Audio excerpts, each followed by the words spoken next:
Assalamualaikum warahmatullahi wabarakatuh.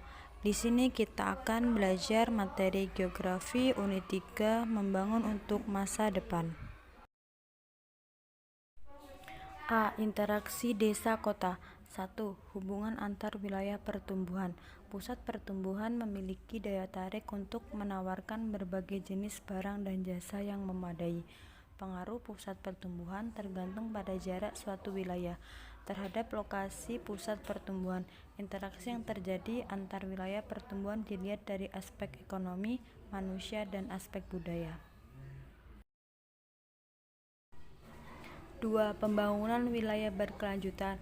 Menurut Bond, pembangunan berkelanjutan didefinisikan sebagai pembangunan dari kesepakatan multidimensional untuk mencapai kualitas hidup yang lebih baik untuk semua orang, di mana perkembangan ekonomi, sosial, dan proteksi lingkungan saling memperkuat dalam pembangunan. Dalam pembangunan wilayah secara umum dapat dibedakan atas 3 bagian, yaitu 1. Pendekatan sentralisasi, yaitu pembentukan kutub pertumbuhan yang berciri pada pengembangan pedesaan yang mengembangkan sektor industri modern yang umumnya padat model. 2. Desentralisasi teritorial, yaitu paradigma perencanaan dari bawah atau bottom up membentuk wilayah tertutup, sehingga potensi sumber daya di pedesaan tidak mengalir ke kota yang dianggap sebagai parasit yang menganggap potensi wilayah pedesaan.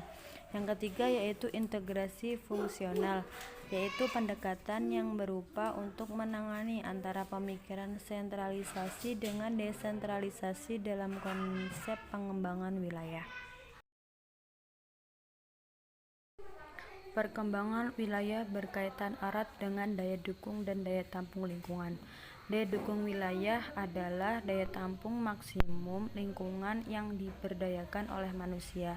Dengan kata lain, populasi yang dapat didukung dengan tak terbatas oleh suatu ekosistem tanpa merusak ekosistem itu sendiri. Fungsi beban manusia tidak hanya pada jumlah populasi, akan tetapi juga konsumsi per kapita, serta lebih jauh lagi adalah faktor perkembangan perdagangan dan industri secara cepat. Analisis daya dukung wilayah merupakan suatu alat perencanaan pembangunan yang diberikan gambaran hubungan antara penduduk, penggunaan lahan, dan lingkungan. Dari semua hal analisis daya dukung dapat diberikan informasi yang diperlukan dalam menilai tingkat kemampuan lahan dalam mendukung segala aktivitas manusia yang ada di wilayah yang bersangkutan, di antaranya A. Informasi yang diperoleh dari hasil daya dukung secara umum akan menyangkut masalah kemampuan yang dimiliki oleh suatu daerah dalam mendukung proses pembangunan dan pengembangan daerah itu, dengan melihat perbandingan antara jumlah lahan yang dimiliki dan jumlah penduduk yang ada. B. Konsep yang digunakan untuk memahami ambang batas daya dukung ini adalah adanya anggapan bahwa ada suatu jumlah populasi yang terbatas yang dapat didukung tanpa menurunkan derajat lingkungan yang dialami, sehingga ekosistem dapat terpelihara.